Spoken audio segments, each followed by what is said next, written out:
दोस्तों, मेरा नाम रवि है। मैं झारखंड के गया जिले का रहने वाला हूँ। ये कहानी उन दिनों की है जब मेरा कॉलेज खत्म हुआ था तो मैं पूरे दिन फ्री रहता था। घर में मम्मी पापा के अलावा अंकल और आंटी भी साथ में रहते थे। हमारा परिवार जॉइंट परिवार है। एक दिन की बात है, मेरी आंटी को मिलने उसकी फ्रेंड किरण आई तो मैं उनको देखता ही रह गया। वो दिखने में बहुत सुंदर लग रही थी। फिर आंटी मुझे बुलाया और पानी लाने को कहा। मैं पानी लाने चला गया और आंटी अपनी फ्रेंड से बातें करने लगी। थोड़ी देर में मैं पानी लेकर आया और पानी का ग्लास वहां रखे मिनी टेबल पर रख दिया और मैं आंटी के ठीक सामने बैठ गया। आंटी पानी लेने के लिए जैसे ही नीचे झुकी, मेरी नज़र आंटी की छाती से नहीं हटा पा रही थी। उसका साइज बहुत बड़ा था, कमीज में से भी छातियां बड़ी दिख रही थी। इस तरह मैं अपने आंटी को कभी नहीं देखा था। आंटी की संतरे को देखकर मेरे अंदर काम वासना जागने लगा। मन किया कि अभी आंटी की संतरे को कमीज बाहर करके सारा रस पी लो। अचानक आंटी की नज़र मुझ पर पड़ी और उसने मुझे अपनी सामरिक को घूरते देख लिया। इससे पहले कि आंटी मुझे कुछ बोलती, उससे पहले किरण चाची ने आंटी को कुछ पूछ लेगा। फिर आपस की बातों में उलझ गई। मैं डर की वजह से वहां से उठकर चला गया। फिर सब लोग चाय पीने लगे। फिर आंटी ने फिर मुझे बुलाया और मुझे किरण चाची को उसके घर छोड़ने को कहा। मैं बाइक निकाला और चाची को उनके घर छोड़ने चला गया। थोड़ी देर में वापस आ गया। आंटी बाहर ही बैठी था। कुछ ही देर में हम उनके घर पहुंच गए। मैंने आंटी को उतार दिया, इसलिए शर्म की वजह से मैंने बैठना ठीक नहीं समझा, सीधा अंदर चला गया। मगर जब मैं जाने लगा तो आंटी कहने लगी, ठीक से छोड़ाया ना। मैंने उनको ऊपर के मन से हाँ में जवाब दिया और वहीं खड़ा रहा। आंटी के दोनों संतरे को देखकर मेरा सामान पहले से ही तंबू बना दिया था जिसे मैं अपनी शर्ट से छुपा रखा था। उसके बाद आंटी और मैं घर के अंदर गए। अंकल की दुकान थी और उस वक्त वह दुकान से लौटे नहीं थे। आंटी मेरे लिए खाना बनाने लगी। माँ की तबीयत खराब थी तो वह अपने कमरे में लेटी हुई थी। मैं हॉल में बैठ गया और वहीं बैठकर आंटी का इंतजार करने लगा। कुछ देर बाद आंटी खाना लेकर आ गई। हम दोनों साथ में खाना खाने लगे। मैंने पूछा, आंधी दुकान से अंकल नहीं आए अभी तक? वह बोली, नहीं आए, खाना मैं दुकान पर ही भेजवा दिया। मैंने कहा, तो फिर रात को आपको अंकल का इंतजार देर तक करना होगा आपको? आंटी बोली, हाँ आज तो ऐसा ही लगता है, वो दे फिर से आएंगे। फिर हम दोनों चुप हो गए। तब आंटी हंस के बोली, तुम बताओ, तुम्हारी कोई गर्लफ्रेंड है या अभी ऐसे ही घूम रहे हो? मैंने कहा आंटी अभी तक ऐसी कोई मेरे लायक मिली ही नहीं, पर आज लगता है मिल गई है जिसे अपनी गर्लफ्रेंड बना सकता हूँ। आंटी बोली, किससे? मैंने कहा आपको। आंटी हंस दी और बोली, अच्छा तो ये बात है, और इसीलिए तो मुझे थोड़ी देर पहले घूर रहे थे। मैं भी शर्मा गया लेकिन फिर स्थिति को संभालते हुए बोला, माफ करना आंटी, आपको देखने के बाद मुझसे कंट्रोल नहीं रह पाया। वो बोली, कोई बात नहीं, ऐसा होता है, तुम्हारी उम्र में ये सब बहुत अच्छा लगता है। मुझ भी तुम्हारी उम्र में बहुत कुछ मन करता था। मैंने कहा, तो अब नहीं करता क्या? वो बोली, चल बेशरम, ऐसे सवाल कौन पूछता है? मैंने कहा, मैंने तो अपने मन की बात आपको कह दी, आप ही बता दो ना प्लीज। चाची बोली, हाँ मन तो करता है लेकिन तुम्हारे चाचा दुकान में बहुत बिजी रहते हैं और शाम को भी आते हैं तो थक कर ही आते हैं, खाना खाते ही सीधा सो जाते हैं, इसलिए अब ज्यादा कुछ बचा नहीं है। फिर चाची मेरी जांघ पर हाथ रखते हुए कहा, तभी तो मैंने तुम्हें मेरी घूर कर देखते हुए देखने के बाद भी कुछ नहीं बोला। चाची के हाथ रखते ही मेरा सामान फिर से खड़ा हो गया। मेरी जांघें थोड़ी फैल गई ताकि चाची का हाथ मेरे सामान के थोड़ा छू पाए। मन तो किया कि आंटी का हाथ पकड़कर अपने सामान पर रखकर उनकी संतरे को दबाते हुए उनके होठों को किस करने लगा, लेकिन डर रहा था कि कहीं आंटी बुरा ना मान जाए। उधर चाची भी मेरे सामान को देखे जा रही थी। उनका भी मन कर रहा था कि सामान के उभार पर हाथ रख दे, लेकिन वो भी हिचकिचा रही थी। मेरी नज़र चाची की आम पर गई। उनका पल्लू संतरे से सरक गया था या फिर शायद उन्होंने जानबूझकर सरका लिया था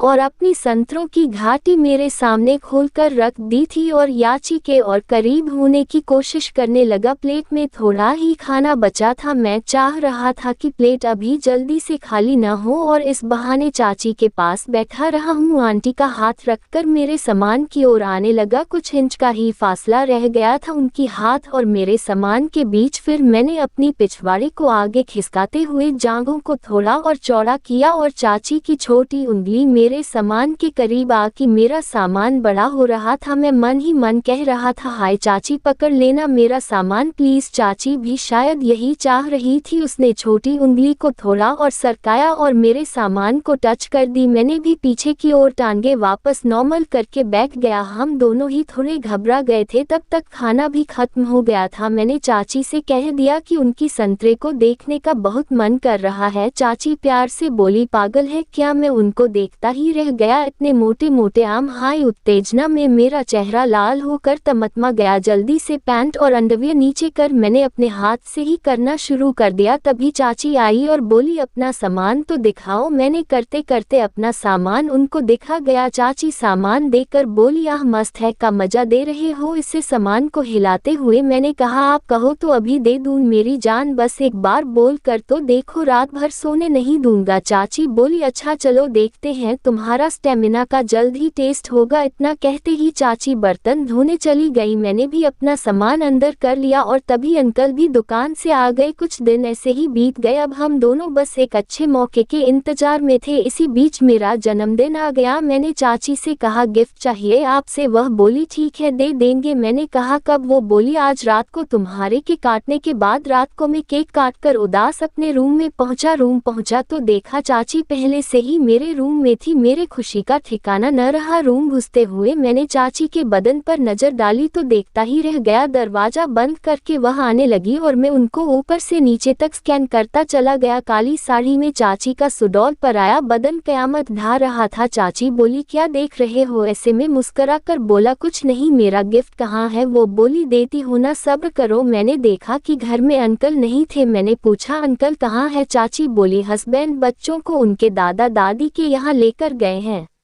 आज रात को वहीं रुकेंगे। ये सुनते ही मेरे सामान में तूफान सा पैदा होने लगा। चाची की सुरंग आज मिलने के पूरे चांस मुझे बनते दिख रहे थे। फिर वह दोबारा केक लेकर आई और हमने फिर से केक काटा। चाची अपने हाथ से मुझे केक खिलाया, मैंने भी चाची को अपने हाथ से केक खिलाया। फिर मैंने कहा, गिफ्ट कहाँ है चाचा? चाची ने मेरे गले में बाहें डाले और मेरे गाल पर एक प्यारा सा किस कर दिया। चाची ने बड़े ही प्यार से किस किया था। मैंने कहा, बस इतने से काम नहीं चलने वाला चाची, बर्थडे मेरा आज है, कुछ स्पेशल चाहिए। वो बोली, नहीं ज्यादा कुछ नहीं मिलेगा, इतना ही ठीक है, इंतजार करो अभी। मैंने चाची की कमर में हाथ डाल उसे अपनी बाहों में खींच लिया और उनकी गर्दन पर किस कर लिया। वो बोली, चोदो ना बेटा, तुम्हारे पापा देख लेंगे। मेरे बदन में आग का एक तूफान सा उमड़ पड़ा। मेरे हाथ एकदम से आंटी के ब्लाउज तक पहुंच गए और मैं आंटी से चिपकते हुए उनकी गर्दन को चूमने लगा। आंटी एकदम से पलट कर अलग हो गई और पीछे हट गई। फिर बोली, ऐसे नहीं मिलेगा कुछ। मैंने कहा, तो फिर कैसे मिलेगा? आंटी क्यों तड़पा रही हो? वो केक वाली टेबल की ओर सरकती रहे और मैं उनकी ओर कदम बढ़ाता रहा। फिर वो टेबल से जा सकती और मैंने उनको वहीं घेर लिया। वो बोली, नहीं बेटा ऐसे नहीं। मैं तो फिर के ऐसे? मेरी जान, इतनी सुंदर चीज को देखकर भला कोई कैसे रोके? मैंने एक हाथ पीछे ले जाकर केक में दिया और आगे लाकर आंटी की साड़ी का पल्लू हटाकर उनकी संतरे की घाटी में लगा दिया। वो बोली, यह क्या क्या पागल, सर्दी खराब हो जाएगी। मैंने कहा, अभी साफ कर देता हूँ जान। तब मैंने चाची की कमर में हाथ डाला और टेबल पर हल्का सा झुकाते हुए केक लगी घाटी में जीभ घुमा आते हुए चाटने लगा। चाची भी एकदम से गर्म होने लगी, उसका बदन ढीला पड़ने लगा और चाची के हाथ मेरी पीठ पर आकर मेरे सामान को सहलाने लगा। मैं सब कुछ भूलकर आंटी की आम को चूसने चाटने लगा। चाची की अब हल्की हल्की आहें निकलने लगी। आह बेटे हाय आयाम। मैंने जल्दी से उनको पलट आकर उनके ब्लाउज के हुक खोल डाले और संतरे को आजाद करके उनको मुंह में भर लिया और चूसने लगा। वो मेरे सामान को जोर जोर से दबाते हुए सहलाने लगी। मैंने जल्दी से चेन खोल दी और आंटी ने हाथ अंदर दे दिया। दोस्तों, ये पार्ट 1 है, पार्ट 2 बहुत जल्द आने वाले हैं। आपको ये कहानी कैसी लगी प्लीज हमें कमेंट में बताएं, साथ ही अपने सुझाव हमें जरूर बताएं और अगर वीडियो अच्छी लगे तो चैनल को सब्सक्राइब कर दीजिए और अपना प्यार बनाए रखें। धन्यवाद।